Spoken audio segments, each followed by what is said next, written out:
అందరికీ నమస్కారం. 2025 మార్చి నెలలో ధనస్సు రాశి.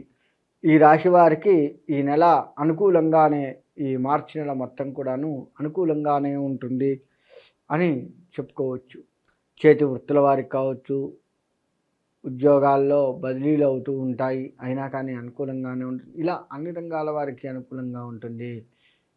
ఇక ముఖ్యంగా వ్యవసాయ రంగం వారికి వీరికి అనుకూలంగా ఉంటుందనే చెప్పుకోవచ్చు. వ్యవసాయ రంగంలో వారు అనుకున్న పంట అనుకున్నట్లుగా ఉండడము, అనుకున్న రేటుకి గిట్టుబాటు ధర రావడము, చక్కగా ఉండడము, మీ యొక్క చుట్టుపక్కల వారి సలహాలు మీరు విని దాన్ని పాటించి మీరు ఇంకా లాభాన్ని పొందడం కనపడుతూ ఉంది. కాబట్టి వ్యవసాయ రంగం వారు ఎక్కడా కూడా ఆందోళన చెందాల్సిన పని కనబడట్లేదు. చక్కగా మీరు వ్యవసాయాన్ని కొనసాగిస్తూ చక్కటి లాభాన్ని చవిచూస్తారు. ఇక ఉద్యోగ విషయానికి వస్తే అనుకూలంగా ఉంటుంది. వీరికి స్థల మార్పులు తప్పవు, అంటే బదిలీలు తప్పకుండా అవుతూ ఉంటుంటాయి. తద్వారా మీకు లాభం కలుగుతుందే కానీ నష్టం కలగదు. కాబట్టి ఉద్యోగాలు చేస్తున్నటువంటి వారు మీకు ఎక్కడ వచ్చినా సరే అది మీకు అనుకూలంగా ఉంటుంది అనే చెప్పుకోవచ్చు. ఆ విధంగా కనుక మీరు ముందుకు పోతూ ఉంటారు. తర్వాత రాజకీయ రంగం వారు కూడాను అంతే. అనేక చోట్ల తిరుగుతూ ఉండాల్సిన పరిస్థితి వీరికి కనపడుతూ ఉంది. ఎక్కడికి వెళ్ళినా కానీ గతంలో ఉన్నటువంటి మీ మంచి ఏదైతే ఉందో అది మీ మీద ప్రభావం చూపించి, ఆయన వస్తున్నట్ట, చాలా మంచివాడు, ఏదో ఒకటి మనకు చేస్తాడు అని చెప్పేసి అనుకూలమైనటువంటి వాతావరణం కనబడుతూ ఉంటుంది. అంతేకాకుండా మీ పై అధికారులు ఎవరైతే ఉన్నారో రాజకీయపరంగా వాళ్ళు మీకు కొన్ని కొత్త విషయాలు నేర్పడం కోసం కూడా మిమ్మల్ని తీసుకొని వెళ్తూ ఉంటారు. కొత్తగా రాజకీయాల్లోకి వచ్చిన వారు కావచ్చు, సీనియర్లు అయిన వారు కావచ్చు, మీకంటే సీనియర్లు మిమ్మల్ని అనేక చోట్లకి తీసుకొని వెళ్ళి కొత్త విషయాలని మీకు పరిచయం చేసే ఆస్కారం కనబడుతూ ఉంది. చక్కటి వాక్చాతుర్యంతో ఈ రాజకీయ రంగంలో మీరు ముందుకు వెళ్తారు. కాబట్టి రాజకీయ పరంగా అన్ని రకాలుగా బాగుంటుంది. మీ నియోజకవర్గం కావచ్చు, మీ యొక్క గ్రామం కావచ్చు, ఏదైనా సరే దానికి చేయవలసిన మంచిని చక్కగా పూర్తి చేస్తారు. మీ పై అధికారుల నుంచి ఆర్థికంగా మీకు ధనం వచ్చి ఆ ధనాన్ని చక్కగా ఆ యొక్క గ్రామానికి, నియోజకవర్గానికి ఖర్చు పెట్టి మీ సమస్యలు మీరు పరిపాలిస్తున్న ప్రదేశంలో ఏ సమస్యలు అయితే ఉన్నాయో ఆ సమస్యలను తీర్చుకొని చక్కటి పేరు తెచ్చుకునేది ఈ రాజకీయ రంగం వారికి కనబడుతూ ఉంది. ఇక విద్యార్థుల విషయానికి వస్తే విద్యార్థులకు అనుకూలమైన కాలం అని చెప్పవచ్చు. చక్కగా చదువుకుంటారు. కాకపోతే తెల్లవారుజాము 4 గంటలకు లేచి చదువుకోవడం అనేది ఇంకా ఉత్తమము. ఆ విధంగా చదువుకున్నట్లయితే తప్పకుండా మంచి జరుగుతుంది. తద్వారా మీరు పరీక్షల్లో కూడా ఉన్నత స్థానాన్ని చవిచూస్తారు. ఆ విధంగా మీ విద్యార్థి దశ బాగుంటుంది. ఆ విధంగానే ముందుకు వెళ్ళాలి అని కోరుకుంటున్నాను. మీరు ఎంత కష్టపడి చదివితే అంత మీకు మంచి ఫలితాన్ని మార్కులతోటి మీరు మీ పెద్దవాళ్ళకి చూపించగలుగుతారు. కాబట్టి విద్యార్థులు కాస్త కష్టపడి చదవాలి. మీకు అంతా వచ్చినవే ఎగ్జామ్స్లో వస్తాయి అయినప్పటికీ 1-2 సార్లు చదువుకోవడమే ఉత్తమము. తద్వారా మాత్రమే మీకు చక్కటి మార్కులు వచ్చే ఆస్కారం కనబడుతుంది. తర్వాత వ్యాపారస్తులకి వ్యాపారం అనుకూలంగా ఉంటుంది అని చెప్పవచ్చు. ఏ వ్యాపారమైనా చేయండి, అనుకూలమైనటువంటి వాతావరణం మీకు కనపడుతూ ఉంటుంది.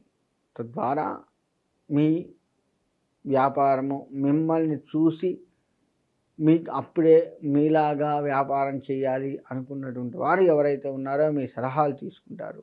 వారికి మీరు చక్కటి సలహాలు ఇస్తారు. మీ వల్ల నేను ₹1 తినగలుగుతున్నాను, నా భార్యా బిడ్డల్ని పోషించుకోగలుగుతున్నాను అనే పేరు ఈ వ్యాపారస్తులకు వచ్చే ఆస్కారం కనపడుతూ ఉంది. అంత మంచి వ్యాపారాన్ని మీరు చేస్తూ మీ సలహాలు తీసుకున్న వారికి కూడాను చేయించే ఆస్కారం కనబడుతూ ఉంది.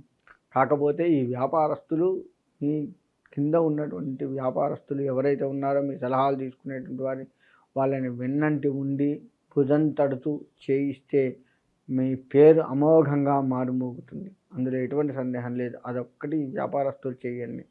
కానీ వ్యాపారం కూడాను మంచిగా సాగుతుంది మీది. ఎక్కడ స్టాక్ లేకుండా అమ్ముకొని చక్కగా కొత్త స్టాక్ తీసుకొని వచ్చుకొని చేసేంత బాగా అమ్ముడుపోతుంది. మీకు అన్ని రంగాలుగా అనుకూలంగా ఉంటుంది. ఇక వైన్స్ వ్యాపారం చేసేటువంటి వారు ఎవరైతే ఉన్నారో వారికి అంతా బాగున్నట్టే కనపడుతుంది. బాగా జనం వస్తున్నారు, నా స్టాక్ అంతా అమ్ముడుపోయింది అని కనపడుతుంది. కానీ వచ్చిన డబ్బులు ఏమవుతాయో తెలియదు. అదొకటి గమనించుకోండి. ఉన్న డబ్బులు మొత్తం కూడా గల్లా పెట్ట ఫుల్గా నిండింది, అది తీసి అదంతా ఒక బస్తాలోకి వేసాం, ఇంకో బస్తా కూడా నిండటానికి రెడీగా ఉంది, అంత డబ్బు వస్తుంది.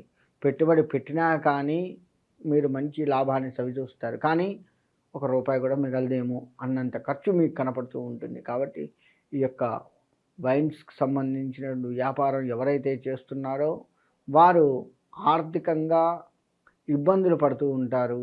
డబ్బులు చేతికి కనపడతాయి. ఉదాహరణకి ఏ విధంగా ఉంటుందయ్యా అంటే, ఈ వైన్స్ వ్యాపారం వాళ్ళది ఉదాహరణకి చెప్పాలి అంటే, ఒక బ్యాంకులో ఒక ఎంప్లాయీ ఉన్నాడు. అతడు డబ్బులు కౌంటర్ దగ్గర డబ్బులు తీసుకొని కౌంటర్ దగ్గర ఉన్నాడు. గల్లాపెట్ట నిండా డబ్బులు కూడా, కానీ ఒక రూపాయి కూడా తను వాడుకునే పరిస్థితి ఉండదు. మొత్తం కూడా లెక్కప్ప చెప్పాలి. ఆ యొక్క మేనేజర్కి, ఆ సిబ్బందికి లెక్కప్ప చెప్పాలి కదా. కానీ కంటి నిండా డబ్బు మాత్రం కనపడుతుంది క్యాషియర్కి, కానీ తంది కాదు. ఆ విధమైన పరిస్థితి ఈ వైన్స్ వ్యాపారం వల్ల కనపడుతుంది. అంతా మీదే కానీ మీది కాదు అన్నట్టుగా ఉంటుంది. చివరికి ఒక రూపాయి కూడా మీకు మిగలదు. ఇంత సంపాదించాం, పొద్దు నుంచి ఇంత రష్ ఉంది, ఇంత 2 బస్తాలకు డబ్బులు వచ్చినాయి, ఏమైనాయి అంటే లెక్క తెలియదు. అనుకోని ఖర్చులు కొంత లెక్క తెలిసినా కొంత మాత్రం లెక్క తెలియనంత ఖర్చు వచ్చేస్తుంటుంది. కాబట్టి ఆ విధమైన కష్టాలు వైన్స్ వ్యాపారం చేస్తున్నటువంటి వారికి ఉన్నాయి. అదొకటి జాగ్రత్త వహించండి. ఇక అన్ని రంగాలుగా ఆరోగ్యంగా బాగుంటారు ఈ రాశివారు. చక్కటి మార్గదర్శకులుగా ఈ రాశివారు కనపడుతూ ఉంటారు. అందులో ఎటువంటి సందేహం లేదు. ఆరోగ్యం బాగుంటుంది, ఆరోగ్యపరంగా చాలా బాగుంటారు. ఇంట్లో వృత్తి ఉద్యోగాలు చేస్తున్న వారు ఇంట్లో కూడా ఆనందం కనపడుతూ ఉంటుంది. ఇక ఇంట్లో సుఖ సంతోషాలకు కొదవ ఉండదు. పెద్దవారి సలహాలు తీసుకోవడం, అందరినీ స్నేహభావంగా తీసుకొని అందరితో సరదాగా గడుపుతూ ఉంటారు. అంత బాగుంటుంది ఈ రాశి వారికి. కాబట్టి ఆ విధమైనటువంటిది వెళ్తూ చక్కగా సుబ్రహ్మణ్యేశ్వర స్వామి ఆరాధన చేయండి, ఇంకా బాగుంటుంది. ప్రతి మంగళవారం సుబ్రహ్మణ్యేశ్వర స్వామి ప్రదక్షిణ నమస్కారాలు, దర్శనము ఇటువంటివన్నీ కూడా చేసుకోవడం వల్ల ఇంకా మీకు కలిసి వచ్చే అవకాశం ఉంది. కాబట్టి ఆ విధమైన సుబ్రహ్మణ్య ఆరాధన చేస్తూ మీ యొక్క ఈ రాశి వారి యొక్క జీవితాలని అనుకూలంగా మార్చుకొని ఈ మార్చి నెల మొత్తం కూడాను మీకు శుభం కలగాలి, సుబ్రహ్మణ్యేశ్వరుడి అనుగ్రహం కలగాలి అని కోరుకుంటూ సెలవు తీసుకుంటున్నాను.